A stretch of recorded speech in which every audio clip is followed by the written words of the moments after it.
Here, let me send you a picture of the conversation. So she sends it and oh snap. So the day that I gave her the money, something went down just before I arrived. Hey squad, if you're new here, my name is Mike, I'm a US nurse, and here on this channel I talk about my passions, which involve long-distance relationships, minimalist lifestyle, and video creation. In this video, I want to talk to you about the reason why I winded up sponsoring a university student from the Philippines. And the short answer is because it's one of the best experiences I never knew I needed. Before I even had the monies to support a working student in the Philippines, I was also studying in the Philippines for nursing. Instead of spending thousands of dollars on education here in the US, the plan was to take those fewer $1,000 and spend it to get thousands of pesos and pay for my education that way. Thank you, Mom and Dad. Yes, education in the Philippines was much cheaper, at least for the American. But for the Filipinos, education was still very much costly. You see, this story isn't about me. Let's call her Aria. It was enrollment time and also time for someone to get paid in the school.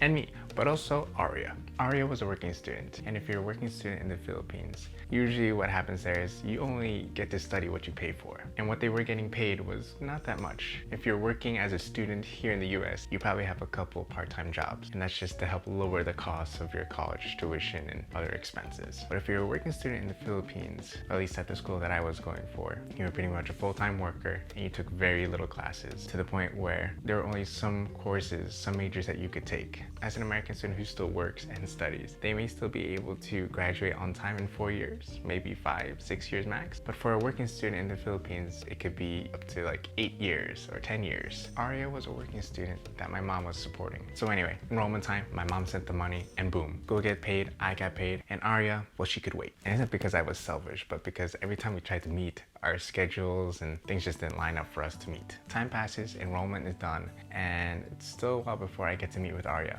But I eventually get to meet up with her. It was a Sunday morning when I went down to her dorm. I go up to the dormitory assistant, or they call them monitors over there. I requested for Aria. Within a few minutes, Aria comes walking down. I give her the money. She says her thanks, you're welcome, and we split our ways and I continue about my day. No big deal. Later on that week, I catch up with my mom, just updates how's things going, asks about the money, and she specifically asks me about the money for Aria. She asks me, did you hear what happened? No. How did you not hear what happened to Aria? Because you talk to her and I don't. That's all you. So she says, here, let me send you a picture of the conversation. So she sends it and oh snap. So the day that I gave her the money, something went down just before I arrived. Little context here. I went to a Christian school. And one of our values is that as someone who earns an income, we give 10% of our income to God. And that 10% we call a tithe, which literally means tenth.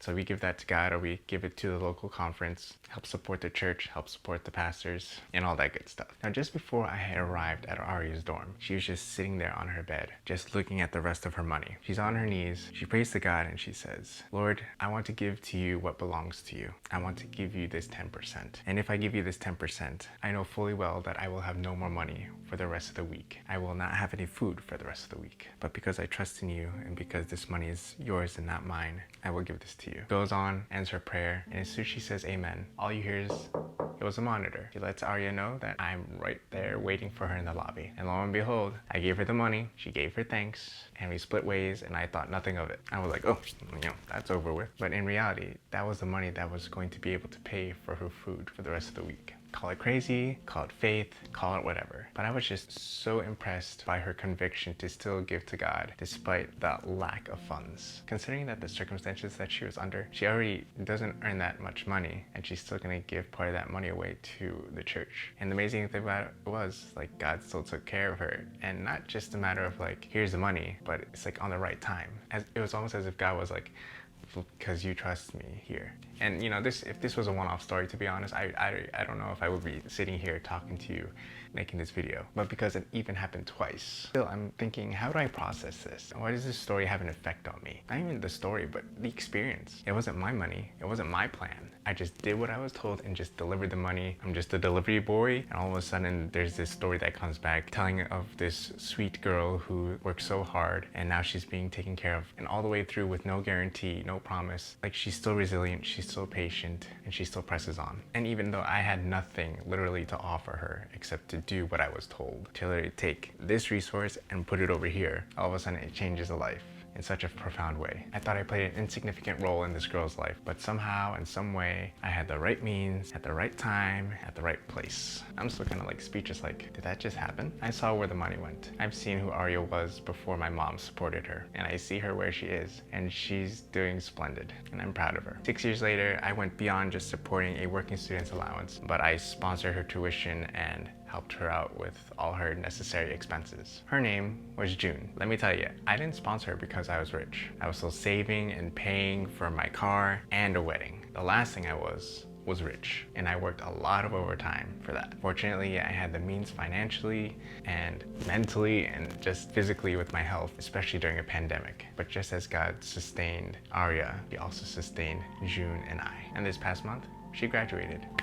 So what was it that kept me impressed enough to sponsor a working student of my own? Well, for one thing, I couldn't accept the idea that all the money that I earned was for myself and Uncle Sam, aka the government. I mean, yeah, I was already giving my 10% now that I work. I gave that to the church, and occasionally I would give to these fundraisers through Facebook birthday events. And I still continue to give because I want to give to something bigger than myself. I want to be part of something bigger than myself. And it's not like I'm looking for recognition. It's not like I'm looking for my name to be memorialized, to leave some kind of legacy. But in a way, it's like I still live on, or I still make an impact for the future, even though I'm only limited to the present, because I empower someone else who will probably outlive me, even if it is just one day more, 1 month more, 1 year more. I needed this kind of experience because if I just surrounded the idea that everything was for me, to take, to earn everything for myself, earn the career, earn the money, collect all the materials and wealth. Yeah, stay stable, be secure, but when will I ever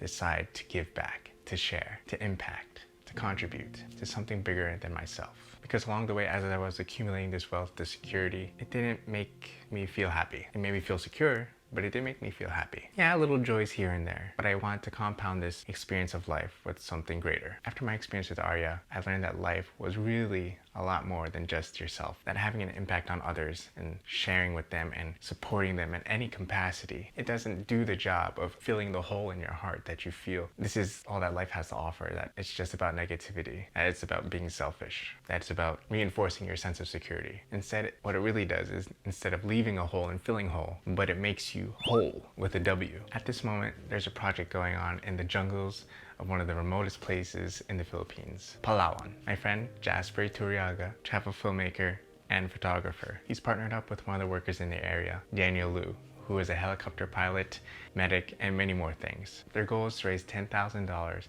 in order to build a school out there in the jungle, pay for the stipend of 2 teachers, and still fund the things of like the supplies and the other operation needs of the school. And in addition to that, it also helps fund the medical and dental missions that's still going on, thanks to Daniel and those who support that mission.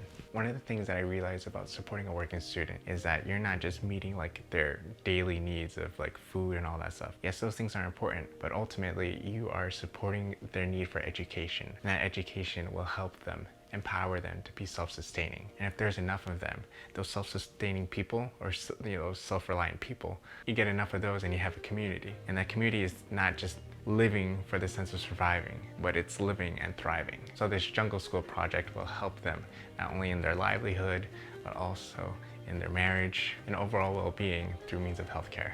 Fortunately, within the first 48 hours of the GoFundMe page going up, they met their goal. But as a reminder to all of us, but ultimately it's not just about meeting this set goal, but even the excess money that was going to be raised is going to help put in solar panels. And of course, any other additional money will help improve the quality of their experience. And even as this small remote community has been faithful with the least that they have and with the least that they've been given, for sure they will make these funds go the long way. And that's really what it is. It's not just for a one-hit wonder kind of moment, but it's for the longevity of the people, especially the children, who's going to change their futures. And we especially don't need to be rich in order to help. But if there's a will, there's a way to make life really about what's important, what's really good, and what makes us all whole. I'll leave links in the description to the GoFundMe page so you can help support, and I'll also leave links to Jasper's Instagram page where you can catch the stories and the highlights of his interaction and his experience there firsthand, so you can see where the money really is going to